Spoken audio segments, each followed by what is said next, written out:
ನಮಸ್ಕಾರ. ಈ ವಿಡಿಯೋದಲ್ಲಿ ಗ್ಯಾಸ್ಟ್ರಿಕ್, ಹೊಟ್ಟೆ ಉಬ್ಬರ ಮತ್ತು ನಿಮ್ಮ ಉಳಿಡಿಗೆ ಏನಾಗುತ್ತೆ, ಎದೆಯಲ್ಲಿ ಕುಂತಂಗಾಗುತ್ತೆ ಊಟ ಅನ್ನೋರಿಗೋಸ್ಕರ. ಯಾಕಂದರೆ ಗ್ಯಾಸ್ಟ್ರಿಕ್ಕಿಂದ ಭಾಳ ಸಮಸ್ಯೆ ಬರ್ತವೆ. ಸೊ ಈ ಗ್ಯಾಸ್ಟ್ರಿಕ್ ಯಾವುದರಿಂದ ಬರುತ್ತೆ ಫಸ್ಟು ತಿಳಿಸ್ಕೊಡ್ತೀನಿ. ಫಸ್ಟು ನೀವು ಗ್ಯಾಸ್ಟ್ರಿಕ್ಕಿಗೆ ಪರಿಹಾರ ಹುಡ್ಕೋ ಬದಲು ಅದು ಯಾವುದರಿಂದ ಬರ್ತಿದೆ ಅದನ್ನು ತಿಳ್ಕೊಬೇಕು. ಎಷ್ಟೋ ಪ್ರಾಬ್ಲಮ್ಮು ಯಾವುದರಿಂದ ಬರ್ತಿದೆ ಅದನ್ನು ಕಡಿಮೆ ಮಾಡಿದರೆ ಅದಕ್ಕೆ ಟ್ರೀಟ್ಮೆಂಟೇ ಬೇಕಾಗಲ್ಲ. ಎಷ್ಟೋ ಜನಕ್ಕೆ ಗ್ಯಾಸ್ಟ್ರಿಕ್ಕು ಅವ್ರು ಮಾಡೋ ತಪ್ಪಿಂದ ಬರುತ್ತೆ.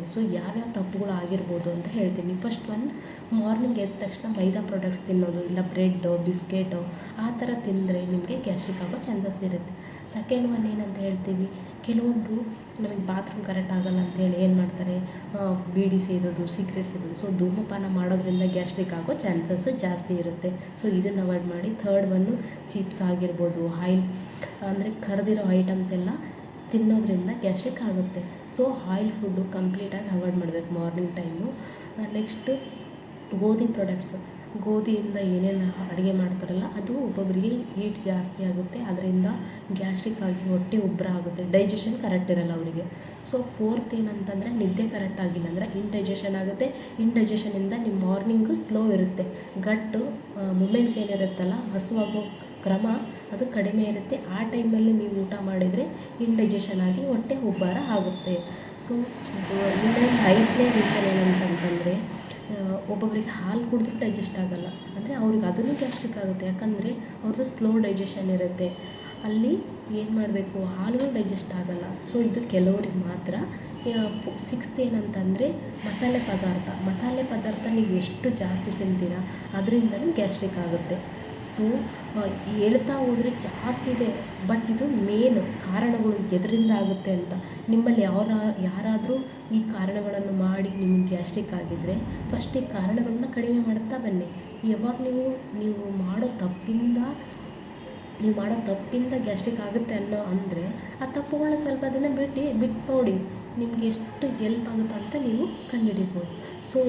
ಆಯಿತು, ಈಗ ಆಗಿದ್ದಾಗಿದೆ, ಗ್ಯಾಸ್ಟ್ರಿಕ್ ಇದೆ, ಏನು ಮಾಡಬೇಕು ಅಂತಂದರೆ, ನೀವು ಮಾರ್ನಿಂಗ್ ಎದ್ದು 1 ಗ್ಲಾಸ್ ನೀರು ಕುಡೀರಿ, ಬಿಸಿನೀರು ಕುಡೀರಿ, ಇಲ್ಲ ರಾತ್ರಿ ಕುಡೀರಿ. ಆಯುರ್ವೇದ ಪ್ರಕಾರ ರಾತ್ರಿ ಕುಡಿದ್ರೆ ನಿಮ್ಮ ಗಟ್ಟು ಕ್ಲಿಯರ್ ಆಗಿ ಬೆಳಗ್ಗೆ ನೀವು ವಾಶ್ರೂಮ್ಗೆ ಕ್ಲಿಯರ್ ಆಗುತ್ತೆ ಅಂತ ಹೇಳ್ತಾರೆ. ಮಾರ್ನಿಂಗ್ ಇಲ್ಲ ನೈಟ್ 1 ಗ್ಲಾಸ್ ಬಿಸಿನೀರು ಕುಡೀರಿ.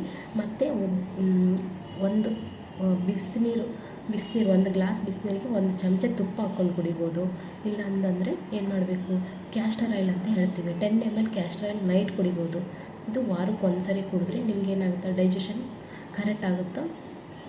ಇದನ್ನು ಹೆಲ್ಪ್ ಮಾಡುತ್ತೆ. ನೆಕ್ಸ್ಟ್ ಏನಂತಂತಂದರೆ, ನೀವು ಹಣ್ಣುಗಳು ಚೆನ್ನಾಗಿ ತಿನ್ನಬೇಕು. ಅನಾನಸ, ಪಪಾಯದಲ್ಲಿ ವಿಟಮಿನ್ ಎ ಆ್ಯಂಡ್ ಸಿ ಇರೋದ್ರಿಂದ, ಫೈಬರ್ ರಿಚ್ ಕಂಟೆಂಟ್ ಇರೋದ್ರಿಂದ ಡೈಜೆಷನ್ ಎಲ್ಲ ಕರೆಕ್ಟಾಗಿ ನಿಮ್ಮ ಗ್ಯಾಸ್ಟ್ರಿಕ್ನ ಕಡಿಮೆ ಮಾಡುತ್ತೆ. ಅನಾನಸ ತಿನ್ಬೋದು, ಕಿವಿ ಫ್ರೂಟ್ಸ್ ತಿನ್ನಿ. ಈ ಥರ ಫ್ರೂಟ್ಸ್ ತಿನ್ನೋದ್ರಿಂದ ನಿಮಗೆ ಡೈಜೆಷನ್ ಚೆನ್ನಾಗಾಗುತ್ತೆ. ಮತ್ತು ನೀವು ಏನೇ ಆಹಾರ ತಿಂದರೂ ಅದು ಗಟ್ಟಿ ಇರಬಾರ್ದು. ಅಂದರೆ ಕಟಕ್ ರೊಟ್ಟಿ ಆಗಿರ್ಬೋದು, ಚಪಾತಿ, ಈ ಥರ ಗಟ್ಟಿ ಪದಾರ್ಥ ಬಿಟ್ಟು ನೀವು ತೆಳುವಾದ ಬಿಸಿಯಾದ ಆಹಾರ ಸೇವಿಸಿ. ಜಾಸ್ತಿ ನೀವು ಹೆಸರುಬೇಳೆ ಯೂಸ್ ಮಾಡಿ, ಹೆಸರುಬೇಳೆ ಪಾಯಸ, ಹೆಸರುಬೇಳೆ ಇದರಿಂದ ಅನ್ನ ಮಾಡೋದು, ಅಂದರೆ ಪೊಂಗಲ್ ಮಾಡಿ, ಈ ಥರ ಬಿಸಿಬೇಳೆ ಬಾತ್ ಮಾಡಿ, ಮೆತ್ತನ ಆಹಾರ, ಬಿಸಿ ಆಹಾರ ಸೇವಿಸಿ. ಇದರಿಂದ ನಿಮಗೆ ಗ್ಯಾಸ್ಟ್ರಿಕ್ ಕಡಿಮೆ ಆಗುತ್ತಾ ಬರುತ್ತೆ. ಇದಕ್ಕಿಂತಲೂ ಇನ್ನೂ ಜಾಸ್ತಿ ಇತ್ತು ನಿಮಗೆ ಗ್ಯಾಸ್ಟ್ರಿಕ್ ಅಂದರೆ ಕಾಂಟ್ಯಾಕ್ಟ್ ಮಾಡಿ. ನಮ್ಮ ಹತ್ರ ಡಯಟ್ ಪ್ಲ್ಯಾನ್ ಇದೆ, ಅದಕ್ಕೆ ಏನು ಬೇಕು, ಏನು ತಿನ್ನಬೇಕು, ನಿಮ್ಮದು ಯಾವ ಸ್ಟೇಜ್ ಇದೆ, ಯಾರಿಗೆ ಯಾವ ಥರ ಇದೆ, ಅದಕ್ಕೆ ನಿಮಗೆ ನಾವು ಡಯಟ್ ಕೊಡ್ತೀವಿ. ಆ ಥರ ಡಯಟ್ ಫಾಲೋ ಮಾಡಿದರೆ ಸಾಕು, ನಿಮಗೆ ಯಾವುದೇ ಔಷಧ ಬೇಡ. ನೀವು ಈ ಡಯಟ್ ಪ್ಲ್ಯಾನಿಂದ ನಿಮ್ಮ ಗ್ಯಾಸ್ಟ್ರಿಕ್ನ ಕಳ್ಕೊಬೋದು. ನಮಸ್ಕಾರ.